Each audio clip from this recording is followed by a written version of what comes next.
Halito, and welcome to Native Chalk Talk, a podcast by natives for all. Here we're keeping our native ancestors' stories and history alive while also sharing with you our native cultures, traditions, and more. I'm Rachel Youngman, a Choctaw originally from Anadarko, Oklahoma. I hope you'll enjoy this journey with me as we learn from our Native American guests. And stay tuned for the end of each episode where we'll talk about some great ways to support Native causes and or Native-owned businesses. Let's get started. But first, a word from our sponsor. Potential is everywhere in the Choctaw people. It's in our schools and students. It's in our small businesses and entrepreneurs. Potential is in our lifestyle and health. It's in our culture and heritage. Passion and commitment is in our blood. Ingenuity and economy are a tradition. And the Choctaw Foundation was founded for this potential. To cultivate minds and hearts, to stimulate ideas and passions, to extend lives and improve health through education, and to preserve and promote the power of our past. The Choctaw Foundation, meeting the potential of the Choctaw people. Welcome to part one of Native Chalk Talks. Jim Gray, former chief of the Osage Nation, on his family and the Reign of Terror. You've most likely heard of the book Killers of the Flower Moon by author David Grann. We now eagerly await the movie that should come out later this year in 2022. Directed by Martin Scorsese, filmed in Oklahoma, and starring Robert De Niro and Leonardo DiCaprio. In season one, I had the privilege of recording an episode called Murder in Osage County with guest Mike 𝓪𝓤𓘘, who enjoyed his role as an extra in various parts of the movie. And he described some goosebump moments that he experienced on the set. One such incident including Leonardo DiCaprio. Check it out to hear more. And this season, I talk with a couple of others who joined in the movie as well. Such a reunion of American Indians of all tribes in one place. They're playing a part that was more than just a role. Many of them saw their time on set as a tribute to the Osage who had suffered loss and death, as well as a sort of homage to all natives everywhere. And today we wish to continue that honor bestowed upon those who came before us by continuing to tell their stories. It was an age rightfully deemed the Reign of Terror, and the evil that spewed from the events that unfolded in 1920s Oklahoma was felt for generations to come. It was the northeast part of the state, Osage County. What once was called Indian Territory, a land area formerly dedicated to the American Indians who had been pushed out of their lands and removed to an unknown land, had only in 1907 become the official state of Oklahoma. This was no longer a place for just natives, and outsiders had infiltrated the lands in a fit of unorganized chaos, murder, and theft. Oil had been discovered, and now everyone wanted a piece of the once rejected land to call their own. A discovery of the liquid gold meant one could become a millionaire overnight. Such success was the case with the Osage Nation when, years prior to statehood, they were provided a reservation chocked full of the stuff. Greedy settlers who had been released to enter the newly formed state saw an opportunity to creatively insert themselves into the oil boom equation. What was to come spurred a violent and terrifying mystery that plagued the Osage. Today, we'll hear more about this real-life heartbreaking story from my guest, a former chief and a descendant of one of the well-known family members of this story. So, listeners, I'm proud to present to you Jim Rohn Gray. Perhaps his name has a spoiler in it for those of you who have read the book.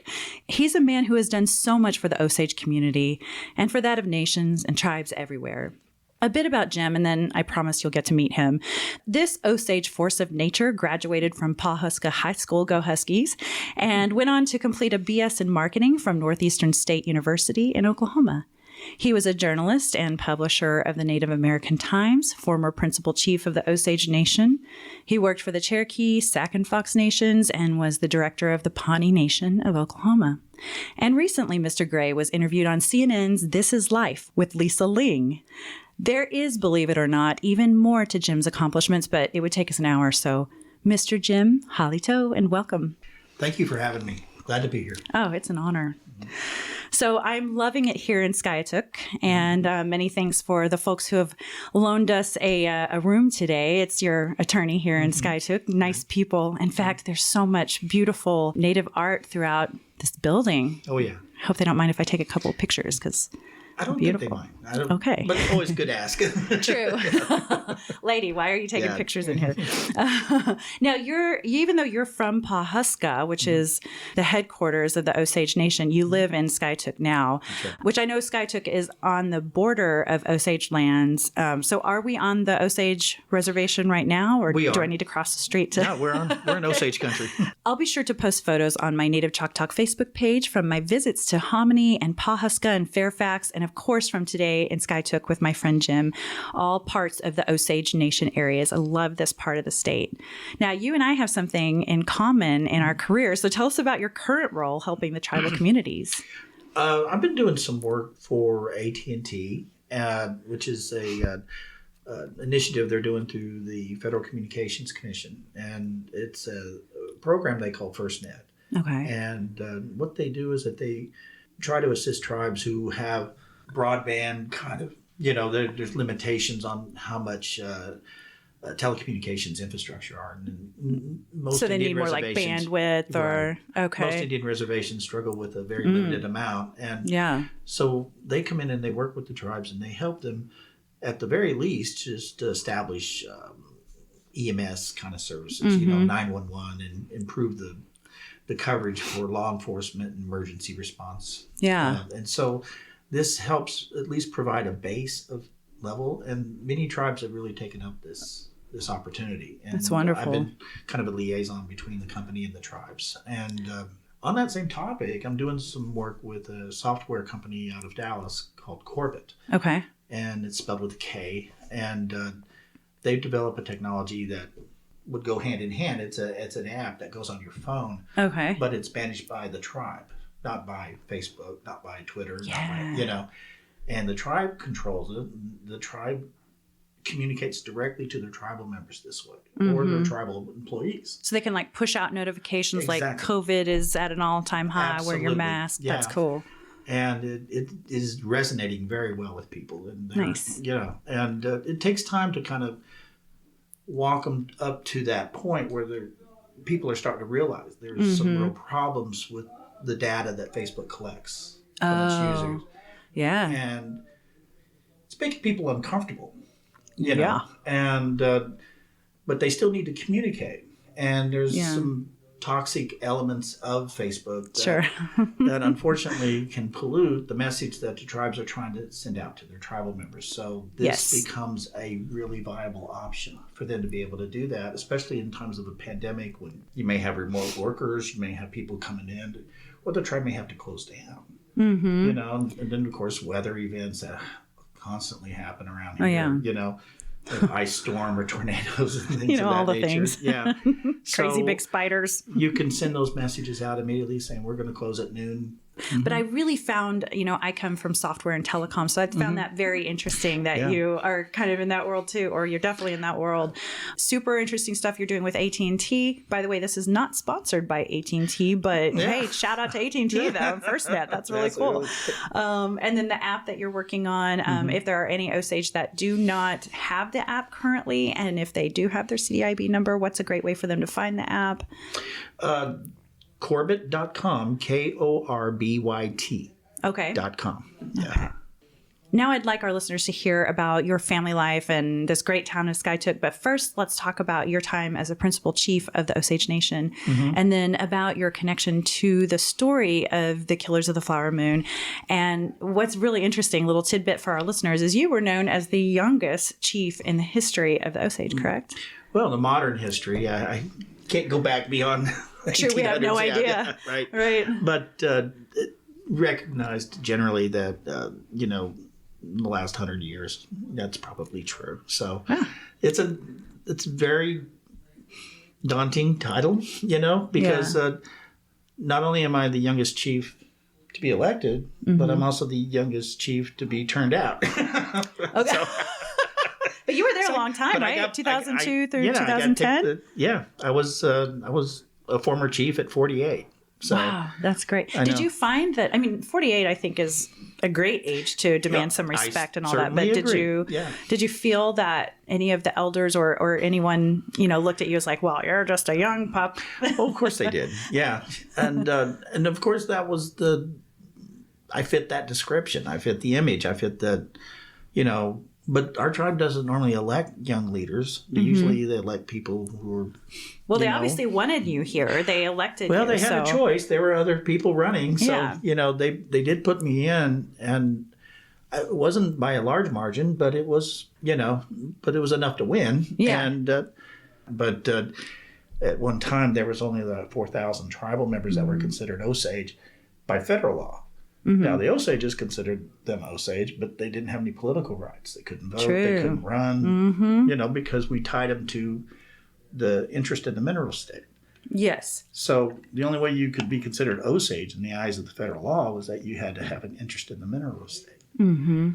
And if you didn't, and your parents were still alive, then you weren't considered a member of the tribe. So once we got that, that was a big thing that had to get out of the way first. Once that got fixed, we were able to maintain everyone's property interest who had a head right before will still continue to have it. Mm-hmm. It's just not going to be it's not going to be binding on all the other Osages.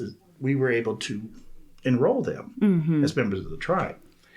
So our numbers went from like 4,000 to 23,000 in the last 15 years. Wow. Isn't that amazing? There were that many that were not. That's so wrong. It was such a awkward way to run a government. Yeah, very awkward. Your parents have to die before you can be a member of the tribe. Wow. And that's very different from any other tribal government that I know of. This. Right. I was going to say, if there are any other. Well, and also the Osage Nation is the only one that in Oklahoma that truly had an actual reservation rather than trust land, right? Mm-hmm. That's correct. The mineral estate was held in commune for the United States for the benefit of the Osage Nation and its descendants, people. And so when you look at those maps that the United States Department of Interior put out for Oklahoma, there were no reservations there except Osage. Yeah. And that was because of that. Wow. Isn't that interesting? I mean, I've always had people ask, did you grow up on the reservation? And I'm like, well, it's not really, there's not a lot of reservation we're starting to get back our sovereignty now, which is great. Well, thanks to the Supreme Court, they said you always had one. Right. Thank you for telling us what we knew, but y'all wouldn't recognize for some weird reason.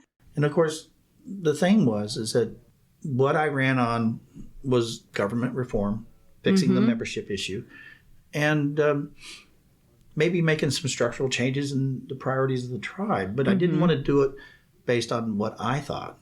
I wanted to go out into the communities, and I held literally hundreds of town hall meetings with Osages. Oh, I bet.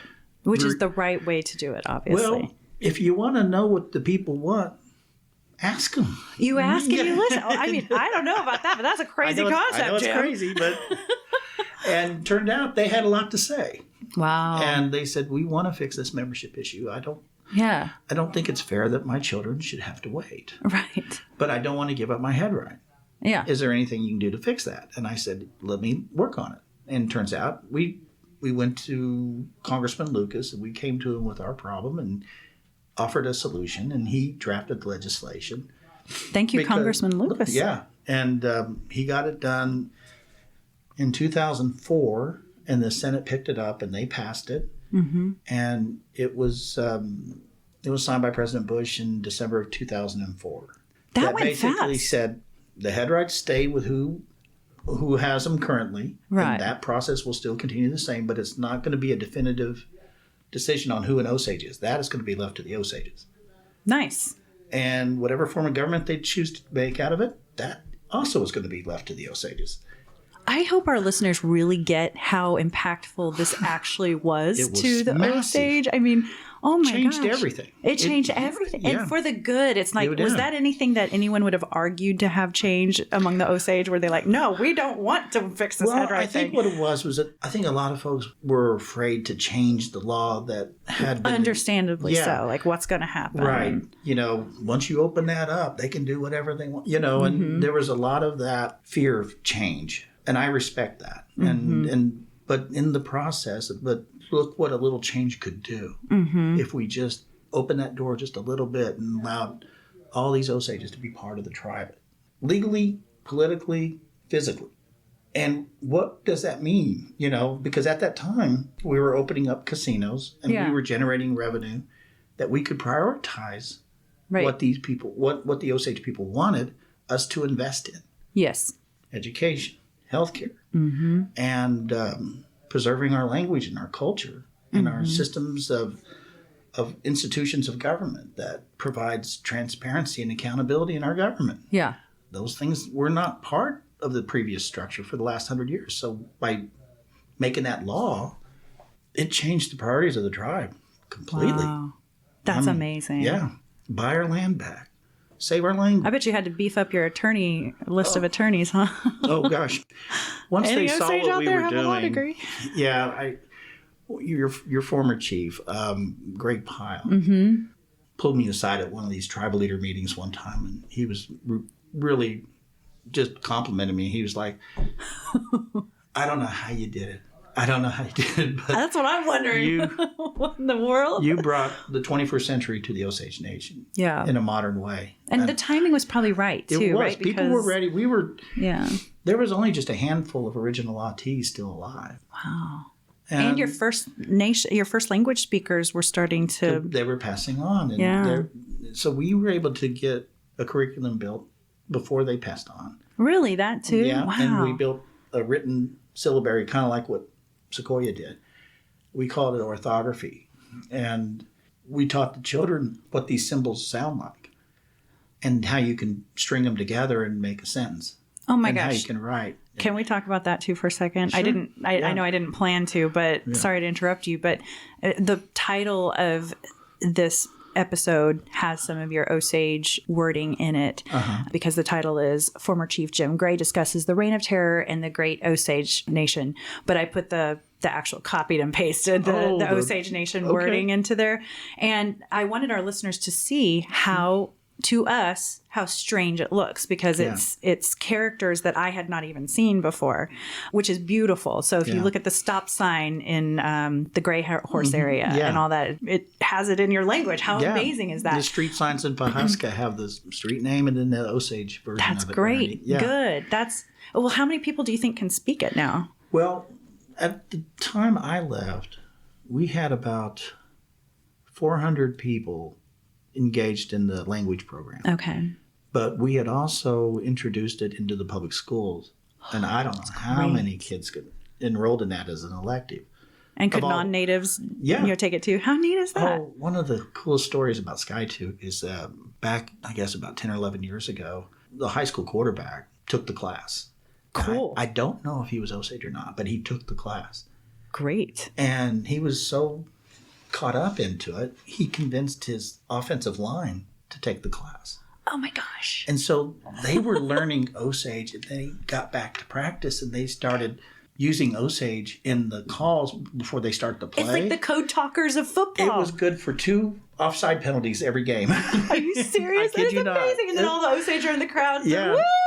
That's so cool. I know. It was good for an offside penalty, and at times when they probably needed it. And so but it speaks to the way you don't have to check out of the world we live in and all that it is. Yeah. In order to appreciate and embrace and coexist with the Osage world that you're also a part of. Right. And that, I know it's a kind of a cliche, but they say you have to walk in 2 worlds, and we do. And but it doesn't feel like work. It doesn't feel like a chore. It doesn't feel like you're being browbeat into it. Because you get something out of it, and it does something to you. I mean, I noticed it when the language program was just really taken off. And I said, I see these kids, and they're walking around like they got their confidence back, or there's a swagger about them. That wasn't there before. Right. And, I think people in my generation, I'm 60 now, so I came from that period of time when if you wanted to make it, you had to check certain parts of who you were at the door. Wow. Because the IBM required you to have a blue suit and a tie and the khaki pants, and you all had to wear the same haircut, Mm-hmm. That's the era that I grew up in. But now it's so different. I mean, everyone celebrates diversity. They want their customers, they want their workforce to look like their customers. Mm-hmm. And they have these groups within the organization that make sure that that's not the case, mm-hmm. that we value you and all the things that you bring to the table, because as Indigenous people, we have a history. Mm-hmm. We have a story. We had obstacles and we overcame them as a community, and we didn't abandon them at the first sign of trouble. Yeah. Which comes back to the story of the Reign of Terror. Right. Because it was during that period of time, the United States government federal Indian policy was allotment, assimilation, and boarding schools. Mm-hmm. Across the country. They were putting kids in boarding schools, sometimes close by in the community, but sometimes far away, like in Carlisle, Pennsylvania, where Jim Thorpe and others mm-hmm. went. And those places have graveyards of little kids that... Like mass graves in some cases, right? Right. And it was a dark time because the parents didn't have a chance to raise their children.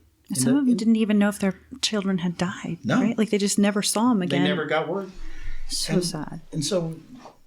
imagine the impact that would have on a tribal community and still not being considered an Osage citizen. I mean, a U.S. citizen. I mean, that didn't happen until, 1924? Mm-hmm. I mean... we were born here, but we're still not U.S. citizens. I know. Yeah. We were considered wards of the government. And that put us in a really difficult spot, especially at a time when they broke up our land. Mm-hmm. They broke up our tribal governments. And they... separated us from our children as parents. I mean, heartbreaking. Is it really surprising that we suffer from all these social ills? What came first? Historical trauma. Yeah. I mean, when you think about the problems that people had unfortunately associated with Indian people, it was like drunkenness, homelessness, mm-hmm. Bad work ethic, whatever social element of the day was, you could apply it to the Indians. And it was just, to me, that was a symptom of a deeper problem mm-hmm. that those federal policies had created. Yeah. Because they weren't that way before. Right. Those policies. And so you got to wonder what caused what. Yeah. And so there was a lot of that going on. And it took a long time for the United States government to recognize those policies were failures. Mm-hmm. And they devastated tribal communities. None more than ours. Mm-hmm. And so... we're struggling with that just from the loss of land, like Angie Debo wrote in her book about the 5 tribes. Mm-hmm. Ours was no different. And so we all kind of went through it together. Okay, so for about 100 years or so, the Osage weren't part of the tribe. And by federal law, 75% of the population weren't considered members of the tribe, as you mentioned. And then upon their parents' death, they received their land. I just wanted to recap that for our listeners. Is there anything else you'd add to that? Well, it's not just the land, but it was their interest in the Osage mineral estate. Which is the head rights, right? Actually, that's a great time for us to talk about. Explain those to us more, the head rights. Okay. It's a lot more complicated than just a corporate entity that has shares. Mm-hmm. But that's a good analogy to describe the basic machinery behind it. Mm-hmm. What's different about that is that every Osage received one share of an interest, man, woman, and child. Mm-hmm. So in 1906, everybody who was considered Osage got one, which was fine. I mean, that's what you want it to be, right? Mm-hmm. But what they did, in order to preserve the value of those 2,229 shares, they closed the rolls.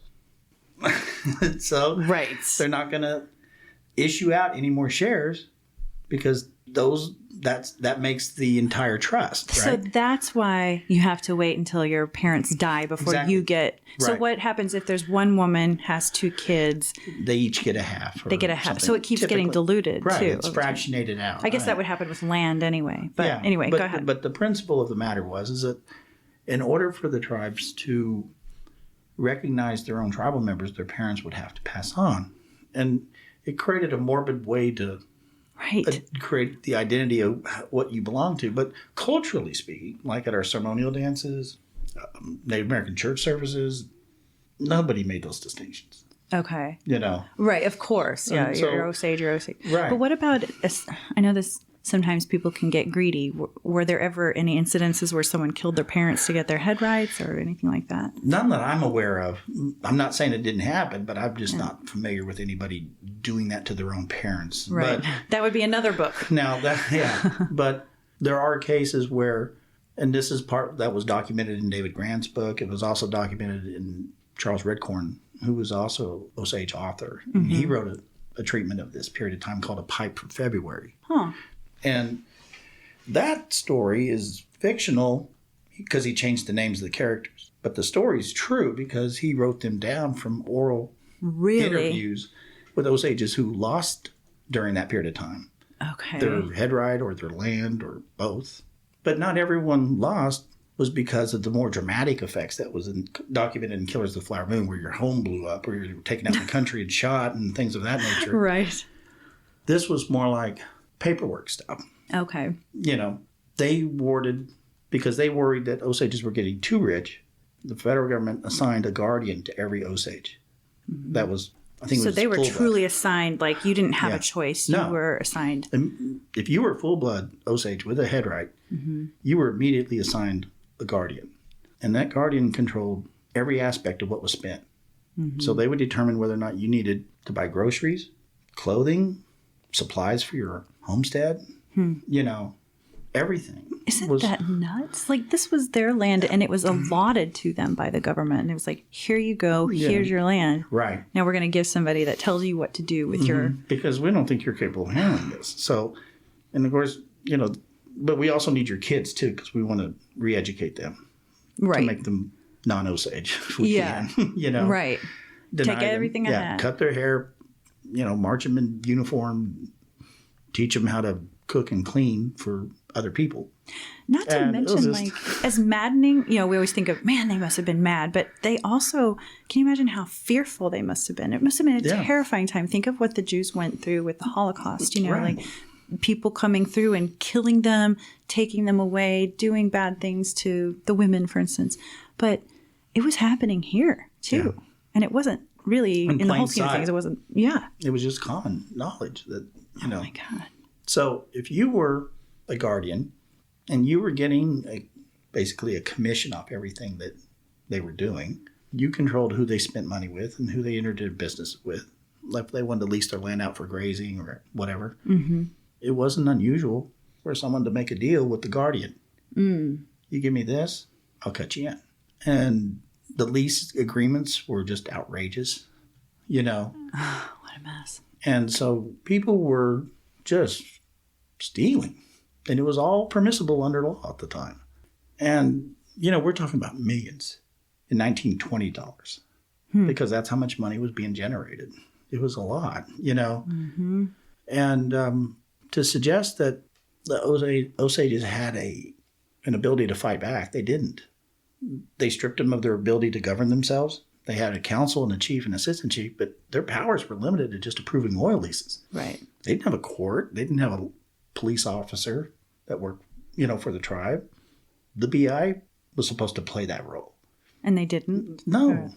They were... Were they also powerless? Or? They were just processing the guardianships. They were just handing the money over to them. And they were just, it was... That's so bizarre. It is really, really bad, and people, once they figured out there was a system of thieving going on here, this whole place was covered with people trying to find a way to, you had your bank robbers, you had your highwaymen, you had people who would, bootleggers, they were selling, this was during Prohibition, so, they were selling alcohol, to prostitution, what drug a chaotic addiction. Disaster. Doctors would get people hooked on drugs, and it was just awful. When you say a reign of terror, that's exactly what it was. So to recap, the Osage had around 1.4 million acres allotted to them by the government. Oil is discovered, and therefore the tribe would distribute royalties from the profit to each Osage allottee, and this was called a head right. So what's interesting to me, so it was truly a reservation, but it wasn't blocked off, for instance, like the Choctaw Nation for a while had a reservation, or somewhat a reservation, and there weren't supposed to be white people in that area. Things changed with the government later, but people could just come in and out of here as much as they wanted. It wasn't a closed reservation, if that's what you mean. Yes. Yeah, but because we needed the investment of the oil and gas industry and all that came with it, in order for them to extract the oil and process it and get it, and get the money into the tribes, estates. Right. We had to accept a certain amount of that coming in. And then we needed stores to sell supplies. So okay, it was a necessary part of establishing the community. Yeah. From nothing, really. At that point, when Osages were there, it was one community in Pasca, one community in Fairfax, one in Hominy. And that was it, Okay. So people would come and they'd set up, like Skytube started as a trading post. And it just kind of grew from there of the traffic that was coming to Tulsa. Yeah. Which was a growing town, And so when we look at those periods of time, they were boom towns, literally. There's one town, it's now a ghost town, but it was called Whizbang. Oh, yeah, Whizbang. Yeah. I haven't been there, but I've heard the name. It's nothing there now. Because there's nothing there. You drive through it. It's, yeah. But it was one of those towns that just grew overnight to serve the pleasures of the men that were working in these man camps. Well, what are you talking about, Jim? Pleasures? What are you serving? Is this a family show? Yeah, I think your face just turned red. I couldn't. I didn't know where we're going with this. This is a family show. No, don't worry. I'll let you off the hook on that one. That's where they went. Yeah, Whizbang. Yeah. Aptly named, right? So sorry.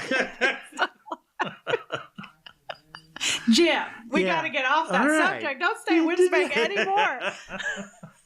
Just try to give you a sense of the lawlessness that was going on at that time. Okay, so there was great lawlessness in Whizbang. So it was but it was a boom town, basically. Yeah.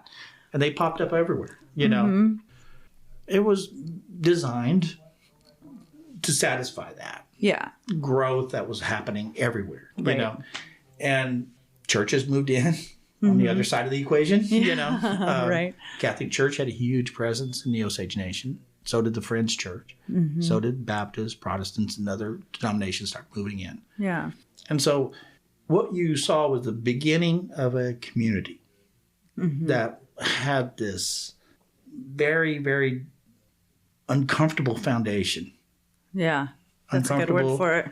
Because no matter what people say about Pasca now, being this jewel of the West or this place where the lifestyle is celebrated, the cowboy and the rough life and all that, it's true. It is here, But there's also this. And one did not happen without the other. And in the 1920s, the Osage Reservation brought in $27 million a year with over 8,000 wells. That's over $376 million in today's dollars. Those 8,000 wells, where are those wells? They're not in town, right? They're somewhere some out of in the fields? If you drive through Barnesdall, there's one right in Main Street. Okay.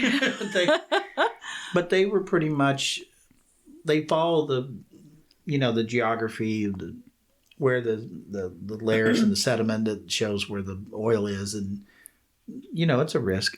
So you drill a lot of dry wells. Yeah. Then you'll hit some good ones, So there was what they called the Burbank Field, which is in northwestern part of Osage Nation. Okay. It was so prolific. It represented 10% of the nation's oil supply. Wow. During that boom years of the teens and 20s. Yeah. I mean, everybody was competing and they were bidding for leases. Before they even drilled, they were bidding for leases in the auction. Dang. And so all that money was going to the tribe. So, I mean, it was like, it was exciting in a way. There's an aspect of what Osages did with their money was pretty exciting. That is lost in these stories. Right. Not everyone got swindled. Many did, but not all of them. Right. One lady married a man who had a real good talent for racehorses.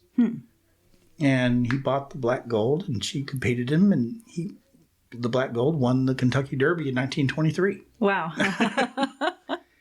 Another fellow, his name was Hamilton, took his money, invested it in an NFL football club. Really? Yeah. And it was called the Hominy Indians. Oh, I think I've heard of that. Yeah. Okay. There's documentaries about it Yeah. and books written and stuff. Oh, and, I got it. Yeah. I'm just going to write that down for myself. Go ahead. I'm sorry. There's also the ballerinas, Maria and Marjorie Talchi. Yes. What's left of their home is still in Fairfax, but I think they're going to try to salvage it and restore it, make a museum or something. Yeah. And you can see or at least Maria Talchi's grave out there.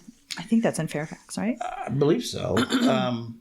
But there are examples of, like John Joseph Matthews. He used the money to go get a Ivy League education, studied at Oxford, came back and wrote the definitive novel of the Osage. And he was a World War I pilot. Oh, cool. What? The Osage are so talented. Colorful lives were lived in those days. And it wasn't all bad. Yeah. I mean, you saw the Lisa Ling documentary, so you saw the video of the Lookout family's love for airplanes and cars and the lifestyle and the toys. Yeah. And there is nothing wrong with that. I think sometimes people... They don't have to apologize to anybody for that. Exactly. You know? They earned it. But they were part of the examples that people got resentful over. And it was greed. It was just plain old greed and envy, totally old-fashioned, seven deadlies, And I would say that my other piece to that is that at a time when it was federal policy to not practice your faith in the traditional way of your tribe or practice your ceremonies, social or otherwise. Right. The Osages had the means and the money to sustain those cultural practices through even the darkest policies of the federal government. Interesting. It saved our language. It saved our 𝐓𝐓𝐓𝐓𝐓𝐓𝐓𝐓 Ceremonies. The Native American church kept people safe, and the community was intact. It wasn't the white federal bureaucrat from D.C. Right. It was our unwillingness to abandon our ways at that time when things were at their worst. Yeah. That's how we got through it. It's interesting. That's not in the book. Oh. And chances are it may not be in the movie. I don't know. But that's the kind of thing that is in Charlie's book, A Pipe for February. That's why you really need to read both. That's right. Okay, because I need to you go get that sense that when things were at their worst, the Osages cling tighter to their culture because that's what got them through the removals. That's what got them through the Civil War. They're no stranger to that. We've had troubles before. Right. And the first sign of trouble, we don't abandon our ways, you know, but we knew we had to adapt to new ones. So that was the art of survival. Yeah. Knowing what to put away, knowing what to keep. Because everyone had to make that decision. Yeah. Individually, as a family, as a tribe. So true. And so all these years later, you see the effects of that. There's a good portion of Osages that still practice those ways, devoted to it, build their lives around it. Then there are Osages that see their relationship to the tribe as purely secular, services, benefits, that sort of thing. Oh, right. Then there are those that are in between. What blood quantum do the Osage require in order to be a member? Just prove you're a descendant of one of those people who were on the original roll. On the rolls. Gotcha. Yeah. That's how Choctaw tribe is. It's not like they're, because we know some tribes cut it off at 1/4, that sort of thing. I mean, it was discussed in our reform. People talked about it. And I think we kind of came to the decision, it's like, well, if we do that, we're kind of setting a deadline when we don't exist anymore, aren't we? Right, exactly. At some point, if it gets so diluted, there's no more anything. And I don't like people saying, well, you don't look Indian to me, because it's not up to you, for one, to decide who is an Osage and who isn't. Right. It's up to Osages to decide that. Right. And you don't have to fit. You don't have to look like Bacon Ride to be considered Osage. You you can be who you are. Yeah. Without having to feel like you have to overcompensate. Your political rights are no more than, or no less than, a full-blood Osage who can fluently speak their language. Mm-hmm. Politically, when you go in the ballot box to vote, your vote is equal. Exactly. Right. And good point. That's part of the effort to unite the tribe again. Yeah. Because we've been living this apartheid lifestyle for so long. We got used to it.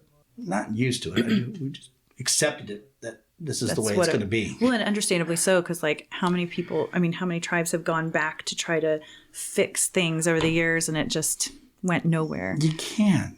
You can, going forward is really the only option you have. Yeah. But do you go forward with the wisdom of your history intact, as told by you, or do you go forward with someone else telling your story? Thank you. Because honestly, you just made a commercial for my podcast, which is Let's Tell Our Stories. It's just as important as saving your language. It's just as important as protecting your culture. It's protecting your land base. It's just the natural next thing. Yeah. In my opinion. For sure. I'm so proud of the Osage. The more I'm learning about the Osage Nation, and I've known the book. I've known Osage, but I've never delved into your history, your culture, the things that were going on with this very unusual story about how things were set up back then. You guys are a resilient nation. We're stubborn. We're all kinds of stubborn. I know that. Gotta be. So there was something that you had said in Indian Country today, September 13th, 2019. You said, because of this wealth, so we've been talking about the wealth that came in from the oil, many Osage families were able to preserve their family's culture and language while having the means to adapt to the dominant society. At a time when it was official government policy to kill the Indian to save the man, the Osage wealth tells a different story that runs counter to the extreme poverty dealt the rest of Indian Country, but not the dominant view of the non-Indian world, that despite our wealth, our lives were cheap. And when I read that, I was like, despite our wealth, our lives were cheap. So interesting. Like, you couldn't buy a fur coat and look super rich, and a white person would see, or a non-native person would see you and go, there's a worthy person. I mean, like, that's a person that's, made, they still saw the Indian. Yeah. Even with the money, it was like, well, nobody would ever allow him into school like that, or go into business like that, or do something like that. Yeah, that's just decoration, but really... It's not, deep down, we all know what he is. Yes. Yeah. Well, when Osage were to trade business in local towns, knowing they had all this money, there was no price tags on any of the items in the general stores. That would depend on who you were. Unbelievable. Yeah. If you were to buy land, if they knew it was an Osage inquiring about buying land, price would go up. So if I were going to walk into a store and I needed to buy groceries, a Dr. Pepper, there'd be a Dr. Pepper on my right, a Dr. Pepper on my left, and let's say I'm Osage, and the Dr. Pepper on my right is $3. How much is the one on my left? I would say $20. Oh my gosh, it was that much more. It was not unusual to see things 10 times higher. Unbelievable. And they could afford it, though. Yeah. I mean, they would just take, the Guardian would just take it out of their account and pay them. There was, in the book David Grann wrote, he was able to document that even when an Osage died, they would sell these elaborate funeral packages to the family. And what would be considered in today's dollars a simple burial, the Osage would be charged $80,000. Oh my gosh. Yeah. That's insane. So these stories only encouraged more graft. It brought in the darkest elements in society into our community. And when that trial and that arrest made of that one set of family, it did send a message that, you can go to jail for the rest of your life if you kill an Osage. That wasn't always the case, you know. Yeah. You know, I mean, it actually had to go to the Supreme Court, the U.S. v. Ramsey case. Mm-hmm. And that was the guy who murdered my great-grandfather, Henry Rohn. Yeah. And they had a defense that they didn't think that the federal government had jurisdiction. Right. And because it was on the surface, it wasn't the subsurface. Mm-hmm. So on the surface land, it was the allotment land that land was not fee land. It was federal allotment land. Okay. I know it's kind of complicated. It wasn't fee simple. It was allotment land. Right. It was allotted. Okay. And so they didn't own it outright. Right. And that means the state didn't have jurisdiction to prosecute that case. Okay. Okay. Gotcha. So what they thought was that no, all allotment land is under the state's jurisdiction. Okay. And the U.S. Attorney's Office argued the other. And it went all the way to the U.S. Supreme Court. Wow. And it came back, no, the federal government has primary jurisdiction to prosecute major crimes in Indian country on these lands. I'm glad it ended there. Yeah. I mean, it set the conclusion on was how capital crimes are going to be prosecuted from that day forward. Thank goodness. And that's the story I've told my son because I named him Henry Rohn. You did? I did. Oh my gosh. And so this was 1993. This was before the book came out. This is before the movie, you know. So I'm sitting here telling my son these stories about, you're named after somebody who made a major impact. Does he even know? He knows now. Yeah. He's I mean, in wow. his late 20s, but it did bother me at the time. Because the way the history has written about him was that they got him drunk and they took him out in the country and they shot him in the back of the head. Mm-hmm. And the way the FBI investigated that reinforced the caricature. Drunk Indian. Exactly. Yeah. And I wanted to make sure my son knew there was more to this story than that. Yeah, you know? Exactly. And because he was previously married to Molly, I think what William Hale did by ordering his killing was to eliminate any possible claim that someone may make on Molly and her family's head rights. Right. Okay. That's what broke my heart about the story of Henry Rohn, was that he trusted Bill Hale. As many Osages did. He, you know, and I'm not thinking telling anything out of school here, but Robert De Niro plays him in this movie. Mm-hmm. Now, I happen to know because a friend of mine works in the language program at Osage, and he taught Robert De Niro how to speak Osage. Whoa. Yeah. That's so cool. Now, I don't know if those scenes are going to make it in the movie, so, you know, don't hold me to it. But I hope we will see him speaking Osage. But what that means is that he ingratiated himself in the tribe. Yeah. He showed up. He was trying to gain their trust. He was winning them over right and left. And he was just a con man, just to get in good with people. The fact that Henry was caught up in it too doesn't surprise me. He wasn't the only one. Yeah. So I don't really give these characterizations much weight because there's a lot more there. Mm-hmm. And the fact that he died at such an early age, the fact that there's so little stories told about him that my mom never got to hear because he died 2 years before she was born. Oh, okay. So she never met him. Yeah. And then her mom died in a car accident 3 years later. So she was basically an orphan. Oh, that's so by sad. the time she was 5. Your mama was. Yeah. Oh. But instead of being sent to a foster care program, never to return to Osage, an Osage woman adopted her. Oh. And raised her as her own daughter. And that's so nice. So she got the benefit of being raised Osage.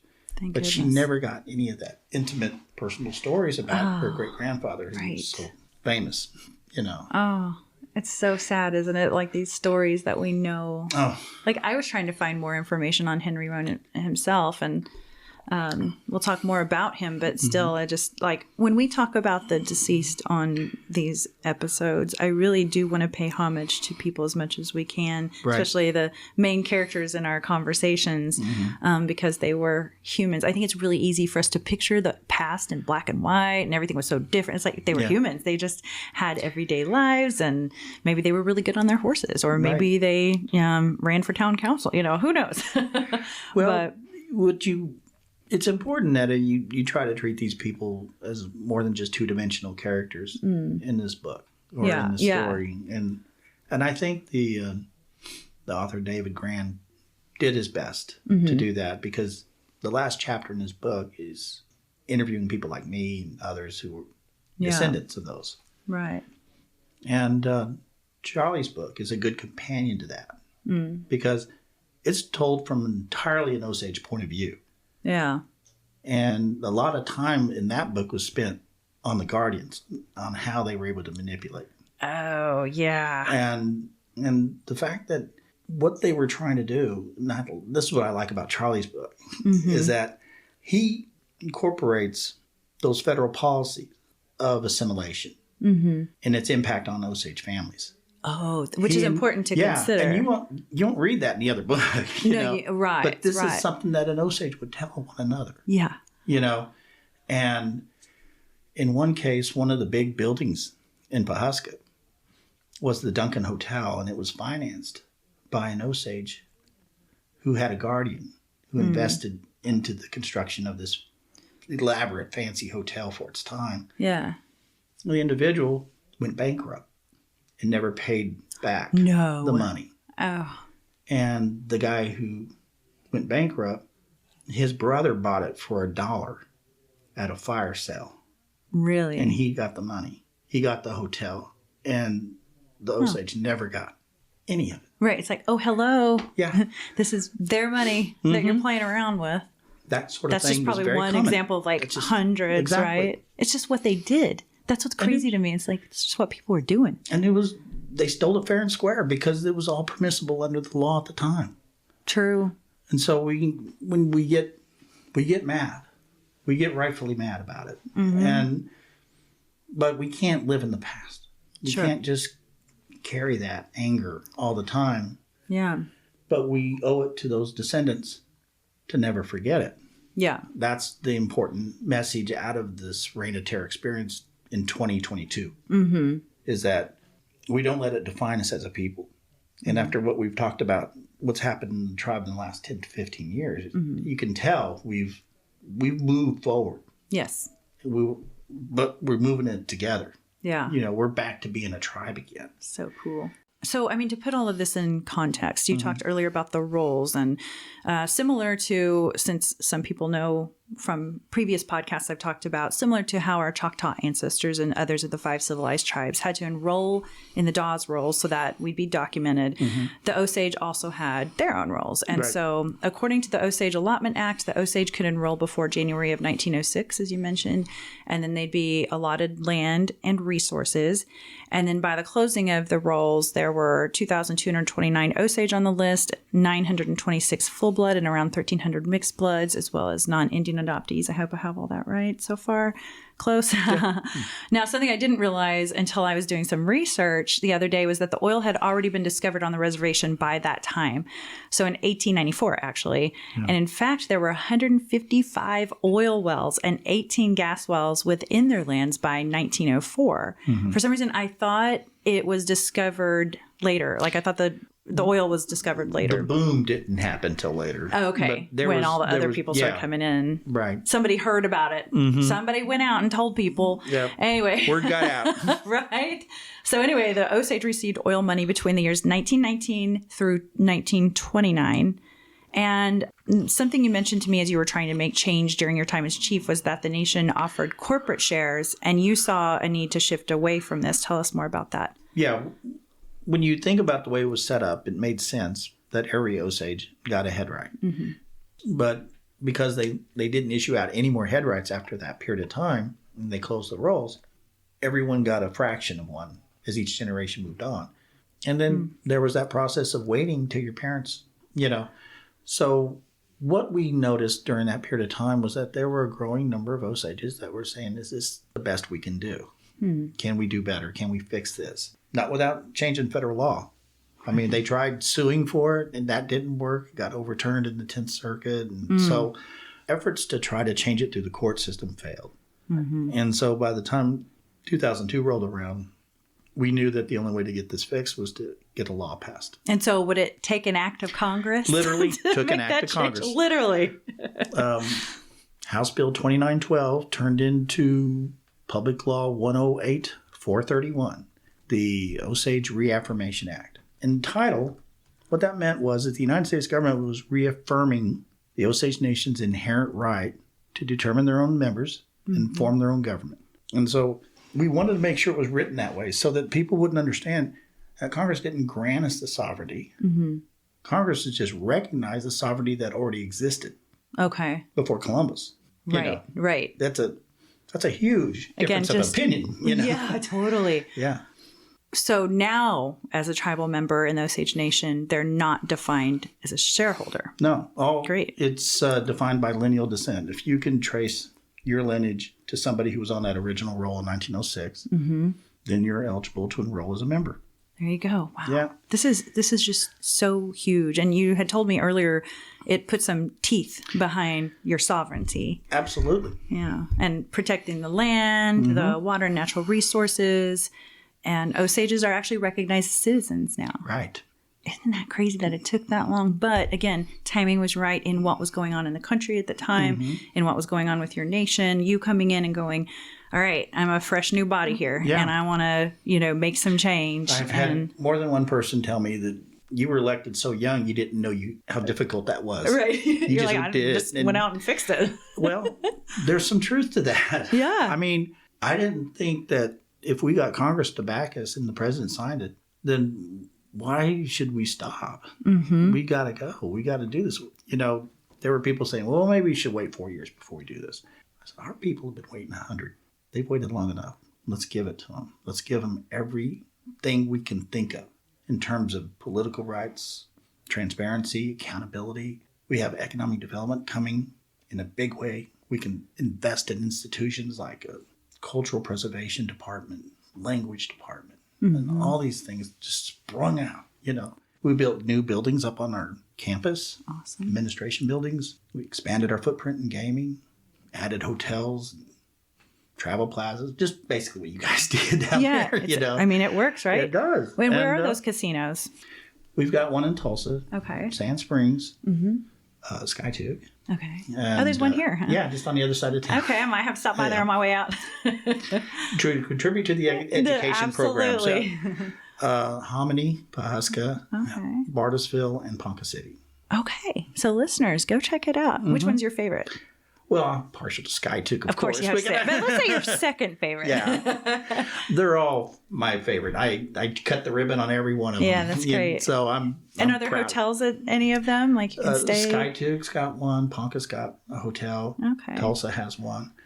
They're rebuilding Bartlesville's with a hotel. And they're rebuilding Pawhuska's with a hotel because of all the tourism that's obviously going to...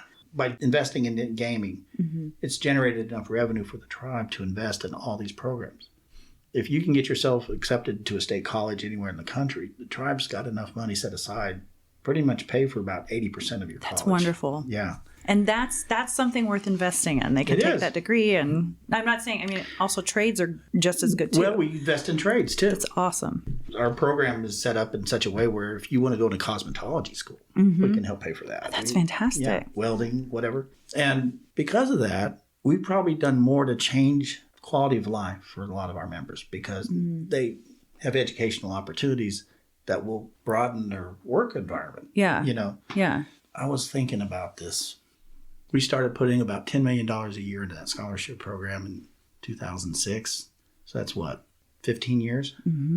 That's $150 million. One day, I did this on Facebook, on my own Facebook page. Yeah. I said, at 10 years, I posted this. I said, how many Osages out there received educational funding? What are you doing in your career now? Yeah. That came as a result of that. I almost started crying. What'd they say? Veterinarian. I'm a doctor. Are you serious? I went to law school. Oh my gosh. I started my own business. I got a fleet of trucking companies, and just like, holy crap! I mean, it just goosebumps. It did. I got goosebumps. And I went back after I had my kids and raised them. I went back to school, and now I'm doing this. You know, so they can do it even at a later age too. Yeah, there's no limit. That's great. And that comes from the casinos? Right. Or?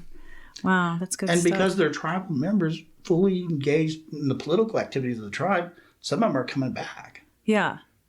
and bringing what they can here to work for the tribe. Environment, oil and gas, petroleum, hospitality, law, you name it. I mean, there's Osages all over the place working for the tribe in a way that was never possible 20 years ago. Because either there was no jobs here or they didn't qualify for them. Right. Because they didn't have the education. Look at this good snowball effect. It is, yeah. I mean, I know that you don't want to brag on yourself, but come on, give yourself a little bit of a pat on the back. There's a lot that you did during that time. It was not alone.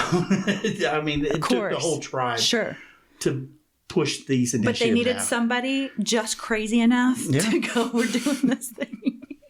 Way to go, crazy Jim. I know. Nobody told me to stop until 2010. They're probably looking at you going, this is a great idea. Let's see what happens. I'm going to take pictures. Get the popcorn, Well, and you know what's interesting, too, is I hope this will be a lesson for not just Osage young folks, but any Native young folks. You're not too young to make good, positive change. Do it the right way, be diplomatic. And I'm sure you weren't diplomatic all the time. Sometimes you probably had to get pretty gruff. This is a lesson learned. But, you get better at it as you get used to the work. But you didn't let anything stop you. You saw a vision. You saw where it needed to go. You ran for office. You worked hard at that, I'm sure. And then you presented an idea, but you listened first. And I think that's a big key factor too. You asked questions, and did they have to vote on all this, or no? We deliberately kept the strategic planning piece out of the law. Okay. Because we knew we didn't want to bind future chiefs and future tribes to a direction that may not work because of environmental issues outside of our control. Okay. So it was more like a guide. Yeah. Buy land where you can, when you can. But try to set aside money every year to buy their land back. Right. Well, Ted Turner had a big, huge ranch in the middle of the Osage County. Really? And he was raising bison on it. And he had I don't know if you remember this, about 15 years ago, he had a bunch of bison restaurants. Oh, right. Ted's Montana Grill. There you go. Yeah. Okay. Well, as time got on, he got older, and he started stepping away from those kind of things, and his family took over, and they started liquidating these things, and they put it up for sale. We're talking 46,000 acres right in the middle of the Osage Nation. Oh, my gosh. And we put a bid in, and we got it. Timing. Wow. And it was because we had these 7 casinos, and we had the leverage to be able to finance the acquisition. And so a lot of what we've done came as a result of that very critical decade. And now, when it comes to tribal elections, the Osage can vote, right? Yeah. And I didn't realize they weren't able to. So there was no voting before, or it's just only certain people could vote? Only the head right owners could vote. Only the head right owners. Wow. All of this was just built around the head rights. It was. So. We were defined as an oil and gas tribe because that was all we were really allowed to focus on by federal law. If anything happened outside of that, it was done without the role of the tribal government at the time. Yeah. People were learning language in their living rooms. Right. And our ceremonial dances were held outside the tribe. So I've never heard of anything so backwards. It wasn't that. I don't think people who passed that law in 1906 knew it was going to be this way 100 years later. Right. But that's exactly what happened. And I attribute the word you use, generational trauma of the Reign of Terror, as an impact on the psychology of the later generations. Oh, yeah. Who may have been a little reluctant to speak like I am now, but back then it was real. And oh, yeah, for sure. I have a Choctaw story to share with you. Oh, I would love to hear it. Before I was chief, I was a journalist. We did a story on Willow Rock Museum.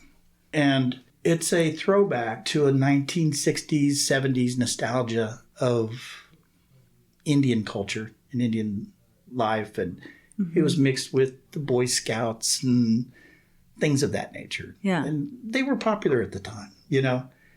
The person who built Willow Rock was the founder of Phillips Petroleum Company. He bought this land in the Osage Nation, and he set aside as a nature preserve. He was a bit of a naturalist, and he would bring back baby deer from Africa or, bears and lions and all kinds of animals were on this area that was set aside for, it was a private thing for him at the time, but after he passed away, a foundation took it over and they turned it into a museum. And all of his collections were in this huge mansion that used to be where he would hang out, and so all the collections are from the 19-teens, 20s, and 30s and 40s. And he was a bit of a personal archaeologist. He would do his own things and do his own digs. And there's some beautiful pictures out. Paintings that he has out there. Yeah, and a lot of his collections are in that museum, so you can walk through as a visitor and you can see it all. There's some things huge from gun collection. Oh God, yeah, and it's just all Western, lifestyle stuff. Cowboys and Indians. That's a big part of what he sells. It's the Cowboys Indians thing. And you grow up here, your school would take you on a field trip and you go through there, and really? So when you were growing up, you did they have buffalo back then too? Yeah. So you drive through and you can see the buffalo. And, go ahead. I'm sorry. We'd have buffalo burgers for lunch. Oh, I didn't know they had those. Yeah. That's fun. But the trash eating buffalo was a nice touch. What? Yeah. They got a buffalo in this little area, and when you get your sandwich and you eat it, you got the wrapper. You put it under the buffalo's mouth, and this air sucks it up. Oh my gosh, that's amazing. We're talking 1960s and 70s, right? And so I bet you just wanted trash. You could throw it away. Just put it in his mouth. He's got to suck it up. And then, of course, he had a voice, and he had a microphone, and he'd talk with, like that. And he would tell the story of the bison and the buffalo in North America. The bison were the... Yeah. So it's all kind of kitschy, you know what I mean? And what I'm getting at is that this is where it becomes a Choctaw story. Okay. We do this story about how the rest of the world has moved on from these kind of things, but these things are like a captive eddy, and they're just stuck. They're not changing. They're not evolving. Right. And we were trying to raise that issue. That it would be nice if museums like Willow Rock would update their message, and good point. Because we're not that anymore. We never were that. That's what you wanted us to be. Yes. But we never were. And one of the things that he brought out of one of his digs in Spiral, or around that area, southeastern Oklahoma, it wasn't Spiral, it was something else. But it was southeast Oklahoma, and it was a skeleton of an Indian man. Okay. We assume it's Choctaw, just simply because of the area. Well, that article appeared on the front page of our paper. It was a big, long piece, lots of photos of things that we took. And it was a pretty harsh criticism of Willow Rock. Oh. Well, someone from the Choctaw Nation saw it, contacted Willow Rock, sent a delegation up here, and took the bones out of that museum. Dang. And took it back home and buried it properly. Wow. Good. Yeah. Good. I mean... And by the way, or maybe the laws were different then, but... The law that they used to do that was Native American Graves Protection and Repatriation Act, NAGPRA. Wait, didn't you have something to do with that? Not me. It was just a law that I know was applied. But it had only been on the books for a few years before the Choctaws evoked it. Yeah. To come up here. Wow. I know. Wow. Go Choctaws. Go get your bones back. I was like, can we do a follow-up story on this? And they said no. Because... Why? We don't want anybody digging them up. Oh, okay. We don't want to repeat. Of other people coming. Right. Okay, that makes sense. Interesting. There's a mentality that tribes had to develop over time when that law was passed. And it was really appropriate that the Choctaws did what they did.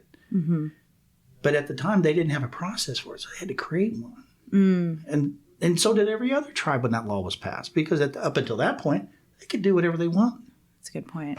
I mean, the wife of Jim Thorpe sold his bones to a city. Pennsylvania or something? Yeah. Like, what in the world? She just wanted the money. Because she could. And, Jim Thorpe belongs here. That's he belongs in Yale, Oklahoma. It's where he was born. It's where he was raised. This is his home. You should not be up there. It's so tourist bizarre. attraction. And they will not give it up. No. Even the federal courts ruled against us. They said the NAGPRA law didn't apply to him. Well, where do you draw this line? Right. At what point does it become fungible property that you can buy and sell and trade bones of people that lived? Right.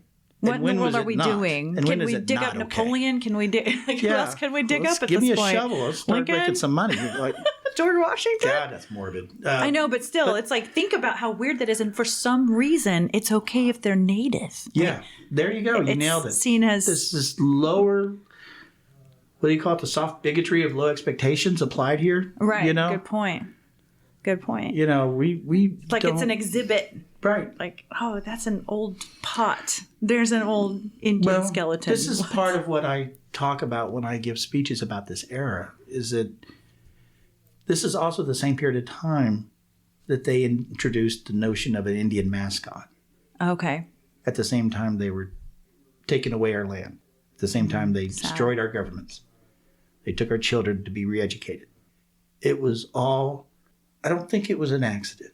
I don't have any connection that draws these things, but they all happened at the same time. Interesting. Like trying to continue to demean the people that they're trying to get people to see as things and not worthy of whatever. Well, what says it better than that Indian at the sunset? Right. You're gone. I mean, people on the East Coast, well, I've heard stories from those Indians that live out there. They come back and they say, when I tell them I'm Native American, they say, I thought you all were dead. God, that's so weird to me. I know. It's like, clearly you don't go to Oklahoma much. But right. And that's the thing. Nobody understands or knows about Oklahoma. It's so funny, which is probably good. Stay away. But the thing is that attitude didn't come by an accident. I never thought about that. Madison Avenue creates these images to sell products that aren't based in reality of who we are. And it's taken a long time for people to bring this to their attention. Movies did the same thing. Oh, God, yes. John Wayne shoots one rifle, 8 Indians fall off their horses. I mean... Right. And yet the Indians could have outsmarted them any day of the week. It only took you 400 years, Yeah. It's not like we didn't just lay there and just let you all to run over us. I mean, the biological weapons of smallpox alone probably did more than any Indian war. I mean, whole communities were wiped out before the white man even got there. And we're scoring some wins, And but the problem that those things has created a generational image of us that is less than somebody else. Because if it's less than somebody else, you can rape their women and not suffer consequences. Yeah, and you can justify. You can justify all kinds of things, Because what's the problem we're having in Indian country right now with violence against women? The tribes can't prosecute a white man for beating a woman up, even if it's on the reservation. And that's why McGirt is so scary for people, is because this is going to elevate the tribe's role to be able to meet those issues when they happen. Bravo. And, we're getting better. We're getting ready. You can see the tribes ramping up their judicial branches, their court systems and law enforcement, prosecuting attorneys. Congressmen or tribal councils are passing laws that create statutes that mirror that of the state. So there's a safety net in the Indian community now that didn't exist before. But look at the backlash we're facing for fighting that. From the governor, from the media, from people who are just trying to drive a wedge. It's absolutely bizarre. All they're trying to do is hold up what was already in place. Right. But tribes are responding to this in a way that I think is starting to get through to people. That we're holding up our end of the deal.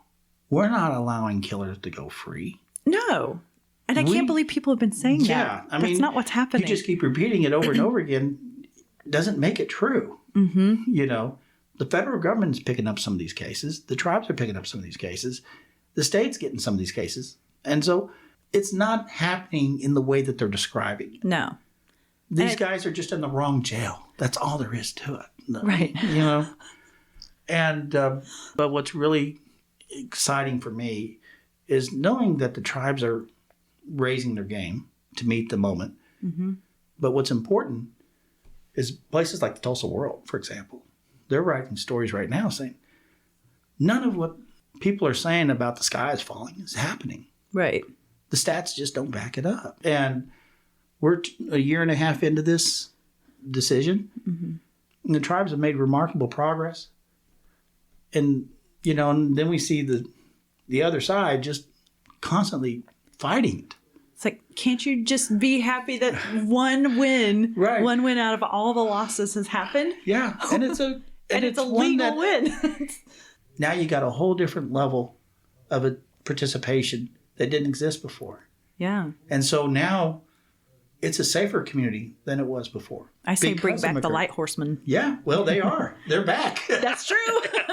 Woo. Well, and for our listeners, now we have this, some of our tribes are now getting their sovereignty back, which they technically already had, but now it's being more recognized. And that's when it comes to jurisdiction, like legal jurisdiction, mm-hmm. right? And then, so there's a lot of things that have to be weighed and figured out. Who does what? Do you still call 911 when there's an issue? Yes, you do.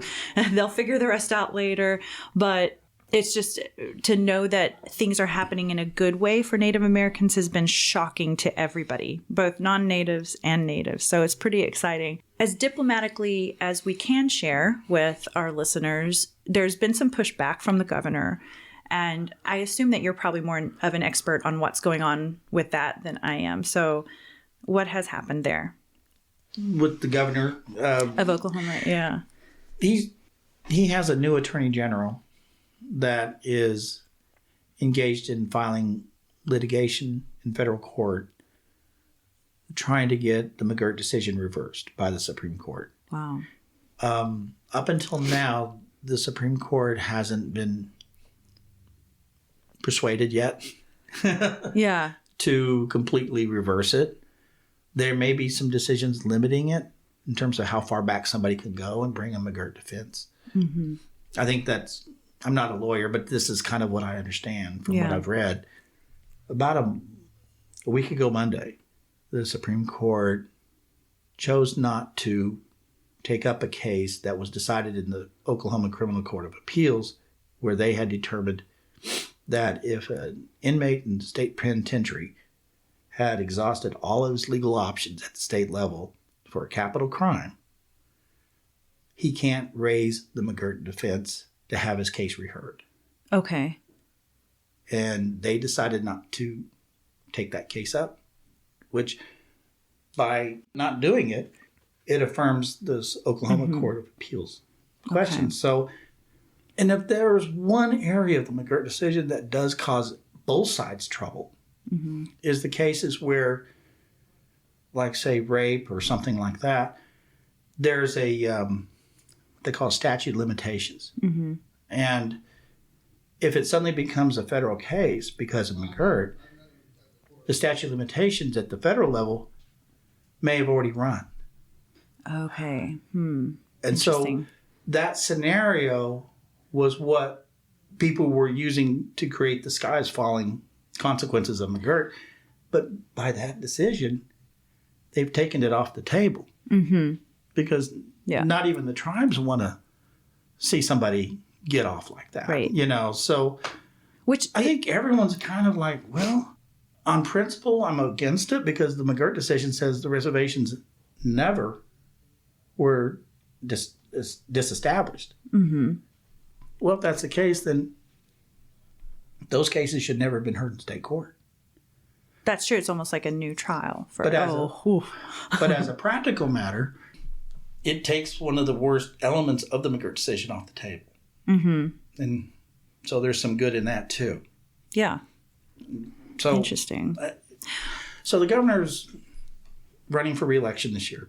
Probably will win.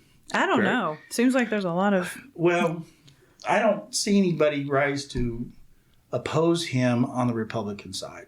Okay. And Republicans are outnumbering Democrats in registration almost 2-1 in the state. Mm-hmm. So for whatever it's worth, this is a very Republican state. Mm-hmm. Whoever wins that is probably going to win the thing, even though I'm a Democrat, mm-hmm. proud Democrat, mm-hmm. but I can do math, Yeah. It's an uphill climb, a statewide race to go to the Democrat in 2022 in Oklahoma. Not saying it's impossible. It's just very difficult. Yeah. And the likelihood of Stitt getting reelected is really high. Mm-hmm. So these issues aren't going to go away. What I don't like is that he's trying to pit all of Oklahoma against the tribes. Yes, and I'm like, you were in Oklahoma. Go to a different state if you want to. But if you look at who's driving the economy in rural Oklahoma, it is the tribes. The tribes pay so much money to the to the state. Well, they do in gaming compacts and things of that nature. But the thing that they also do is that they put a lot of people to work. Mm-hmm. Indian and non-Indian. They put a lot of money in stores and local banks, local municipalities. That's a good point. They spend a lot of money on infrastructure. They put money on building roads and bridges, helping the public schools. You can claim all you want sitting over there in Oklahoma City, but over here in, Little Dixie, the Choctaws are probably the number one employer in all their counties. In every county, there's a presence of the Choctaw Nation in every county in southeastern Oklahoma. Right. And they're probably one of the largest employers in every county. Wow. Now, and they're growing big time. I mean, they're not getting smaller. No. They're getting bigger. They're building out in Hochatown. Yeah. They just built a new add-on to the casino. And I drove through it when I was in Dallas in November. I went to a conference in Dallas, and I was amazed at the construction project going on in Durant. Isn't it crazy? I was like, holy cow. Awesome. I mean, it's like a city. I remember when it was a bingo hall. Really? Yeah. Oh, that's so funny. But the thing is that the presence, here's the part that Stitt doesn't get. When the tribes are successful, everybody wins. Absolutely. But it doesn't work in reverse. Mm-hmm. Nobody wins if the tribes are not successful. And it's honest to God truth. And the numbers show. You give tribes room to exercise their sovereignty in their own lands, they become a rising tide that lifts every boat in the harbor. Probably done more to unite Indian country in Oklahoma than any single person. Thank you, Governor Stitt. So you got to give him that. That's true, actually. But I also think this. I think there's a significant number of people in the non-Indian community that see what he's done to public education. He made a statement yesterday that he's in favor of just taking any state employee that works in the public schools and put him in front of the kids as a teacher. And the teachers are like, what? And it's because of COVID and because of the shutdown, and the teachers union is rightfully concerned about what steps the schools are taking to keep their place safe for themselves as well as the kids, the students. And, for what it's worth, that's an important issue to have. You need to debate this. You need to discuss it. But just to say, okay, the janitor is going to be teaching geology, I was like, don't you have to go to school and get a degree in education to be able to teach in public schools? Or know how to teach geography. Yeah. Right. Something. I mean, if you don't have that, you got to have some kind of equal alternative to that, Right. But to take the guy who's mowing the lawn and put him in there, I mean, these are the kind of... Or how about, maybe make it more exciting for someone to become a teacher in Oklahoma instead of, making minimum wage as a teacher? Because we're number one in lowest pay for students. For teachers. And oh gosh, really? And the lowest pay per pupil for public education. Oh my gosh. I mean, it isn't just the Indians he's creating a fight with. I mean, don't mess with the parents. And the teachers and the school systems are struggling to make ends meet. Well, and on top of that, do you remember when Oklahoma opened up to have casinos anywhere? It did not have to be on water, and it does not have to be on Indian land. And yet, that was supposed to go for education, they always say. This is for the kids. Mm-hmm. And then they just kept stripping the teachers of their pay. They kept, some schools have gone to 4-day weeks. What was designed and what was proposed as a supplement to the education funding, it became the base of the education funding because they kept cutting taxes and investments in education. And now they turn around and point to us and say, well, you guys aren't doing enough. That's why he was wanting to renegotiate the gaming compacts. He wanted more of a cut. And I said, but you cut the taxes. You're gosh, I don't know how many times it's been cut, but it's... Yeah. But the effects of not having the money to make those investments in key institutions like our school systems is the result of it. Mm-hmm. Oh, the tribes are doing their part with the gaming compact, but it was never meant to be the sole source of their funding. Yeah. Right. Yeah. Right.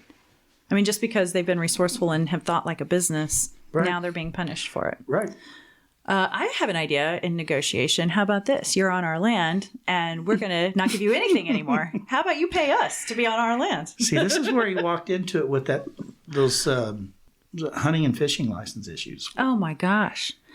Okay, so feel free to tell. Well, from what I read, that there was making he didn't want to renegotiate it because he's still mad at McGirt. And so he's still mad at the gaming compacts. He's been dealt one loss after another loss after another loss, and he's taking it out on the hunting and fishing compacts that came up for renewal, and he just said no.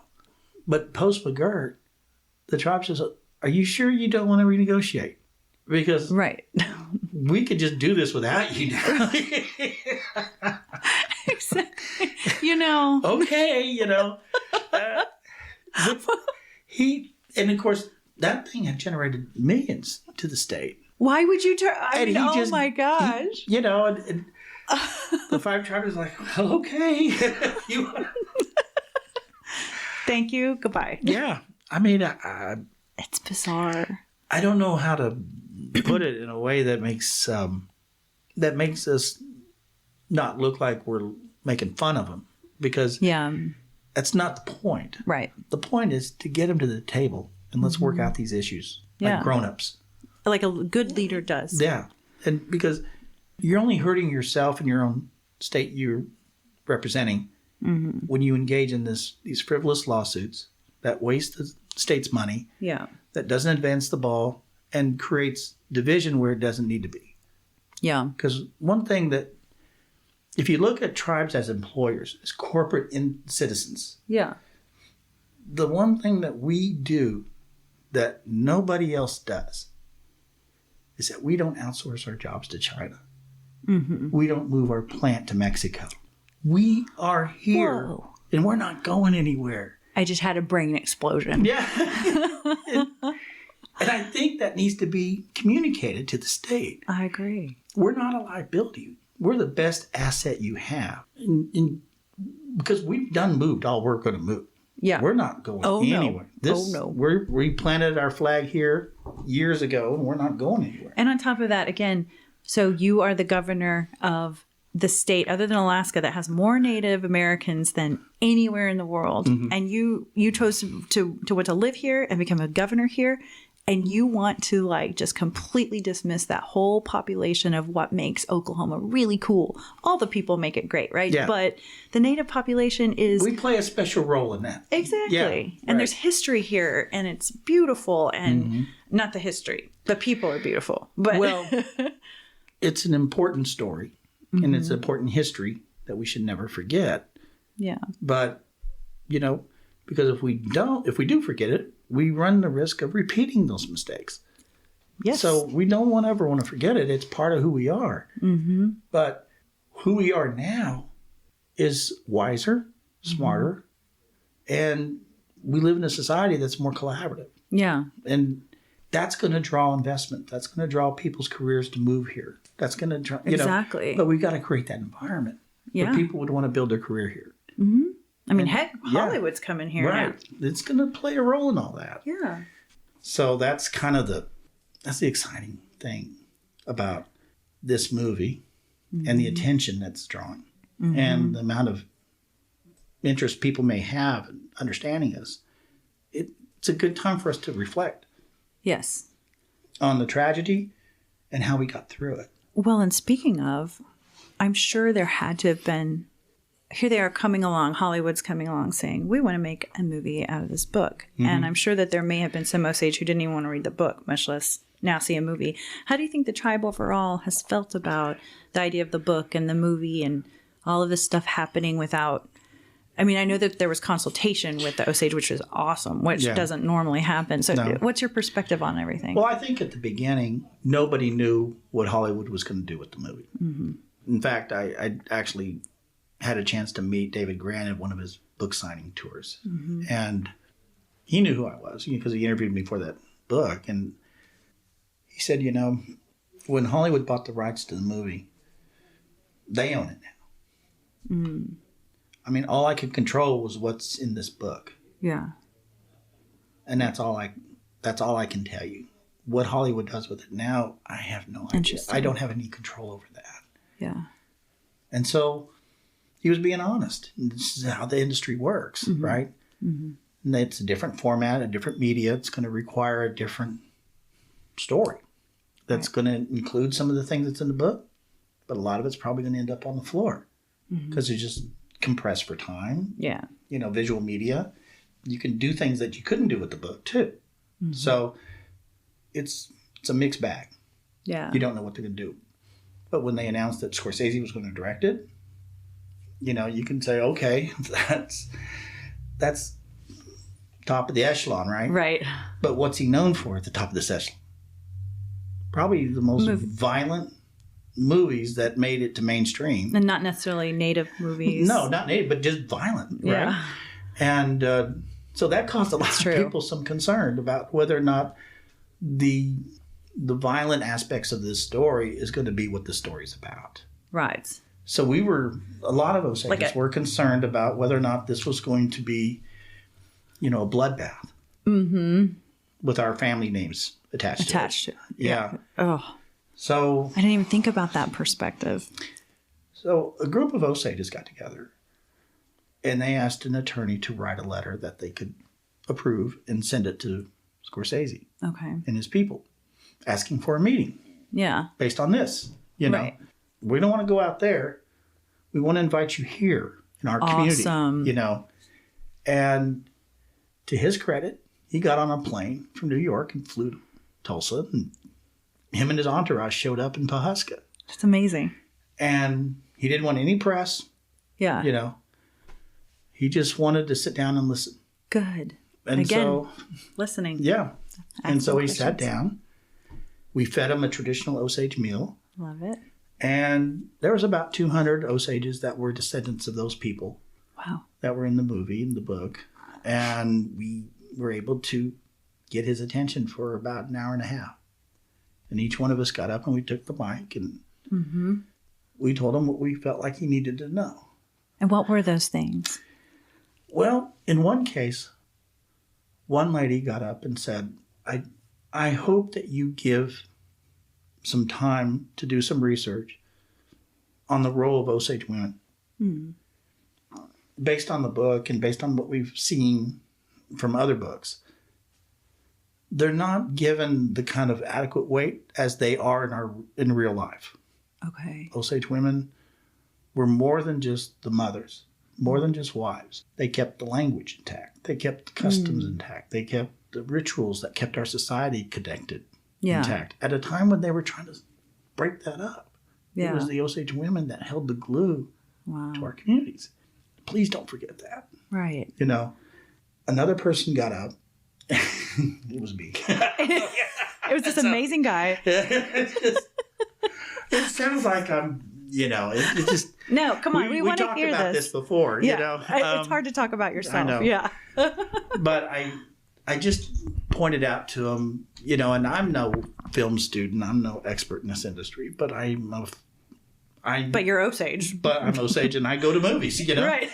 And I just said, there's one thing I've noticed about, you know, as a journalist at the time, I used to write reviews of movies and things like that. And I just said the biggest three, the most popular three budgeted movies that were blockbusters by Hollywood standards that had Indian content in it was Little Big Man, Dances with Wolves, and Last of the Mohicans. I was going to say. What do these three movies have in common? A white savior. Yeah. They have a white savior narrative that involved Daniel Day-Lewis, Kevin Costner, and Dustin Hoffman. And I'm, you know, and the difference between the story that you're taking on here and those other three, those were works of fiction by a non-Indian writer. This is fiction. this is nonfiction because the descendants of those people that are in this book and in the movie are in this room. I mean, how often would any director get that chance? And I looked at him and I said, you have an opportunity, sir, to make a movie about Indigenous people that Hollywood has never made before. Exactly. Oh my gosh, yes. Be the director that makes that movie. Yeah. That tells that story. Nobody in here wants you to fail, sir. Yeah. We want you to do a great thing. And we want to help you if you let us. Wow. And be the director to make that movie so your entire industry will point to it from now on and say, that's the one we got right. Mm-hmm. And the whole room just went, it was just, and he was just like, what was his reaction? His eyes got real big because I was about from here to the end of this table from him. Wow. And, it's hard not to notice that Martin Scorsese's listening to you. Right. And you're talking with a mic in your hand and you're realizing. I'd be having an out-of-body experience. It would be hard not to just gush with compliments. Yeah. Because this man jumped on a plane and flew all the way over here just to hear you. But that's not what this meeting was for. That's exactly right. Yeah. This is your chance. This was our chance. Yeah. So up until that time, we've been nothing but great hosts, but we haven't really got to the meat of it yet. Right. And so once I sat down, other people got up and they started saying very similar things. Right. And he walked away moved, I think, by it. I don't know, because there was no press. I don't know what he thought of it. And did he give you any feedback? I guess he couldn't really commit to anything without, I've heard through other people. Yeah. That, including David Grann, that meeting had an impact on him. And now, was this before COVID had hit? This happened in November of 19. Okay. And in 20 was when all that started. So what's interesting is I'm wondering when they were going to roll the movie out at that point, because they were going into production in March. They were going into production in March of 2020. Mm-hmm. But at that meeting in November, he announced that he was going to push that date back to spend some more time on the script. I would say that was a good piece of feedback, if nothing else. I mean, I think the gesture of the Osage people was genuine and sincere. Mm-hmm. And I think he took it for that. And he realized that maybe I can make this a better film. Mm-hmm. Again, do something different. Yeah. And it wasn't long after that, but actually, you're not going to hear many people saying this, but I'm going to say it. Thanks to the pandemic, it shut Hollywood down for 8 months. Right. And nothing was getting done. Because I remember when the movie was supposed to come, I was like, this will be amazing. Because I'd read the book a couple times. And then all of a sudden it just disappeared. I'm like, what happened to it? The whole Where'd industry it go? just disappeared. Right. But what it afforded him was time to rewrite that script. It's amazing. And he did. And next thing you know, you're hearing news that Leonardo's not playing the white FBI agent anymore. He's playing the wife, the husband to Molly Burbank. Mm-hmm. So you get to a point where you're like, my God, this is really happening. And then he starts announcing auditions, and he starts, Osages and other Native people, like the folks that you interviewed, started showing up. And next thing you know, they were proud too. Yeah. That's what's so cool. Well, there was some debate whether or not he was going to shoot the whole thing in New Mexico. Oh God! Because the laws are different there. They're more affordable there. There's there's Indians there you can hire. It was. But he had Osages right here in the towns where all of this happened. But it's more expensive to shoot here. Which is surprising because Hollywood's even much more expensive, right? Or like other states that they shoot from a lot of times are more expensive. So Oklahoma's technically cheaper, but not the cheapest. Exactly. You hit it. I mean, we're not Georgia. We're not New Mexico. Because those are the two states that seem to be getting a lot of those deals because of the favorable film laws that they have. Yeah, and like tax benefits. Oklahoma did its part, though. They what they could do, they did. Yeah. And they made a nice, attractive package for them. And Apple took over from Paramount because Paramount was a little skittish after these script changes. Oh, really? So Apple took over. Yeah. I didn't know that. They freed it up for.